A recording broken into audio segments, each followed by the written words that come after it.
Scientists are screaming from the rooftops about us avoiding going over a 2-degree rise in the temperature of the planet. Why are they so worried about that? If we go over that amount of warming, there are feedback loops in our ecosystems, tipping points that climate change could spin out of control, and it happens like that. There are switches that can be tripped where suddenly you are in brand new territory and you don't even begin to know what to do about it. This is not a linear kind of problem that we're dealing with. This is very much an exponential kind of problem. Right now, we're on the edge of 3 major tipping points. The first one is the Arctic ice cap. That ice cap's like a mirror. It reflects the sun's light off of the Earth and keeps it from warming us up.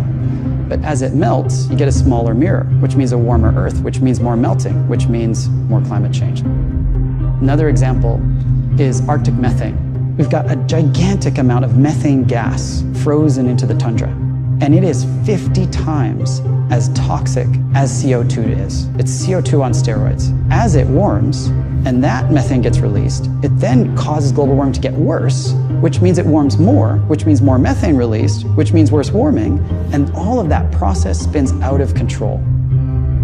Another example of a tipping point is ocean acidification. As you get more CO2 in the atmosphere, a lot of it actually is going into our oceans. And a lot of stuff, like plankton, can't live in that kind of acidified water. And plankton is the basis of the food chain. If the plankton die, we lose the whole ocean ecosystem. These kinds of feedback loops and tipping points are what keep me up at night, that we will hit one before we're able to turn things around. Even if we went cold turkey today, because of the time lags in our climate system, we've already signed up for things that we can't see yet. We live in a razor-thin livable universe. Just a few kilometers below my feet, it's too hot to live. Just a few kilometers above my head, the air is too thin to breathe. It's not about a few more droughts and a few more storms. It's about a catastrophic shift in this fragile balance of our biosphere that threatens everything we love.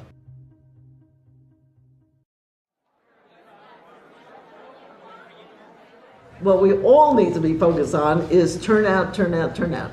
Youth, is there somebody that wants to do an update from youth, Armando? So just a quick list of things I wanted to go over. Obviously, a lot of the folks who are working on the youth stuff are at the Climate Justice Youth Leadership Summit. There's a lot of organizing going on right now there for the People's Climate March, so a lot of people who may not have been plugged in already are getting informed about it, and the people who already are informed about it are getting even more people fired up about it.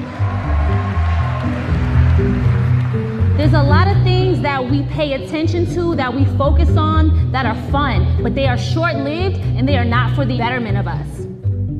We have to reprioritize what's important to us.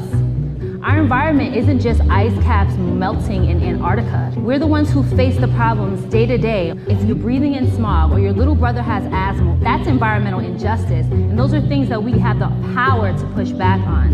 Imagine being the person who changes the face of climate change so that we don't have to deal with those impacts every day. So on September 21st, we're going to march for climate justice. So who's with us? One of the most exciting scientific findings of the past half-century has been the discovery of widespread trophic cascades. A trophic cascade is an ecological process which starts at the top of the food chain and tumbles all the way down to the bottom. We all know that whales eat fish and krill, and some people, certain politicians in Japan for instance, have argued that killing whales is good for human beings, as it boosts the food available for us to eat. And so you would think. But as the great whales declined, so did the numbers of fish and krill. It seems counterintuitive. Surely their numbers would rise as their major predators disappeared. But it now turns out that whales not only eat these animals, they also keep them alive. In fact, they help to sustain the entire living system of the ocean. Whales feed at depth in waters that are often pitch dark, and then they return to the surface, to the photic zone, where there's enough light for photosynthesis to happen. There they release what biologists call fecal plumes, vast outpourings of poo, poonamis.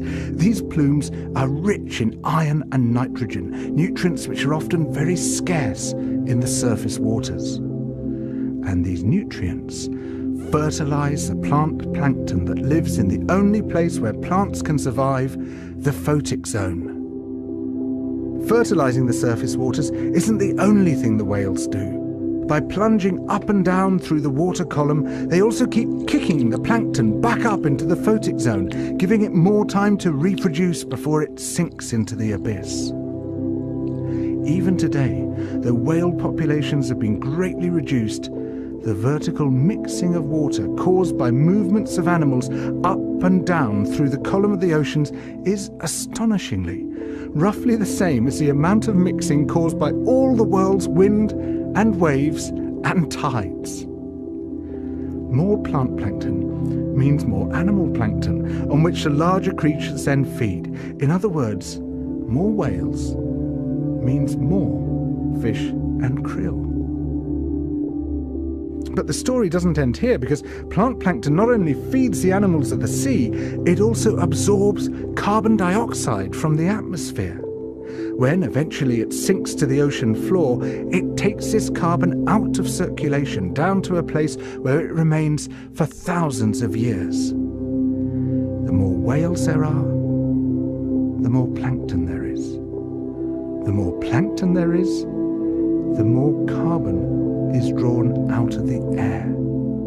When whales were at their historical populations, before great numbers of them were killed, it seems that they might have been responsible for removing tens of millions of tons of carbon from the atmosphere every year. Whales change the climate. The return of the great whales, if they're allowed to recover, could be seen as a benign form of geoengineering. It could undo some of the damage we've done, both to the living systems of the sea and to the atmosphere.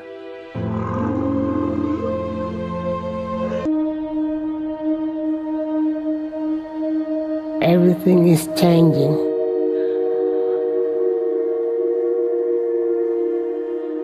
The very idea of human being some sort of natural concept is really going to change. Our bodies will be so high-tech, we won't be able to really distinguish between what's natural and what's artificial. Inside our own heads is the most complex arrangement of matter in the known universe. You might ask yourself, can we get to be superhumans?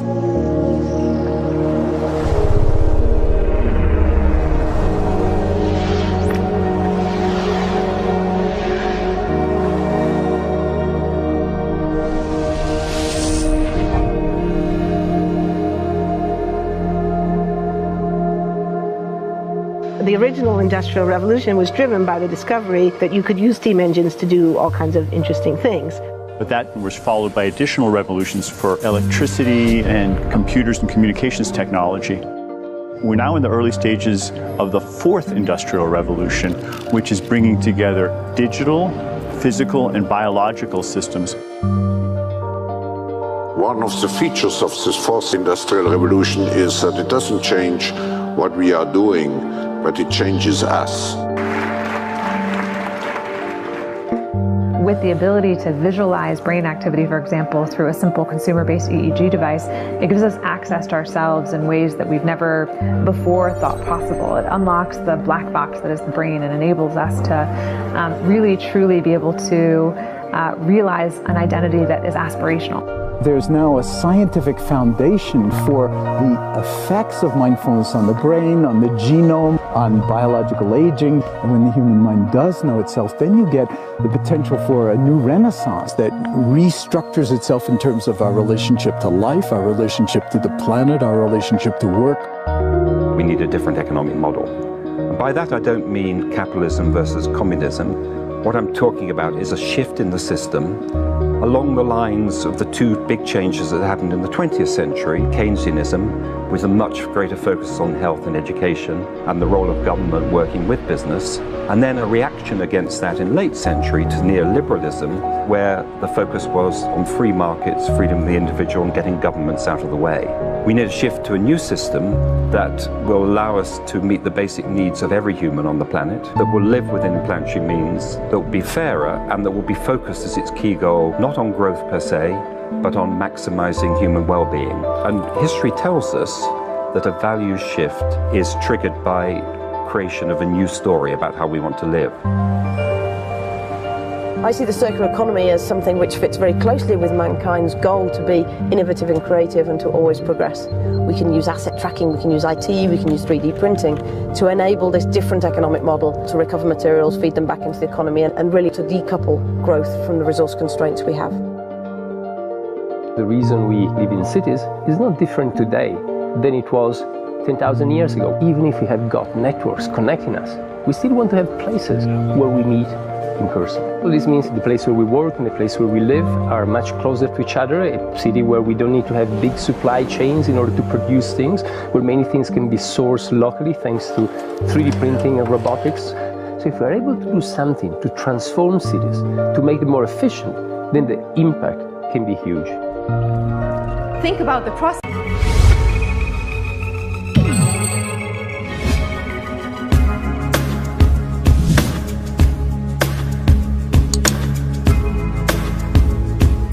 Brand new territory, and you don't even begin to know what to do about it.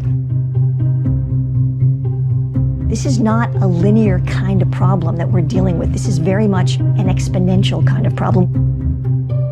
Right now, we're on the edge of three major tipping points. The first, if we go over that amount of warming, there are feedback loops in our ecosystems, tipping points that climate change could spin out of control, and it happens like that.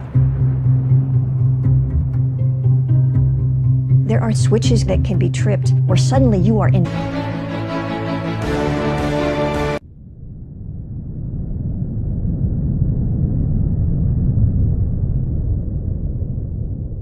Scientists are screaming from the rooftops about us avoiding going over a 2-degree rise in the temperature of the planet. Why are they so worried about that?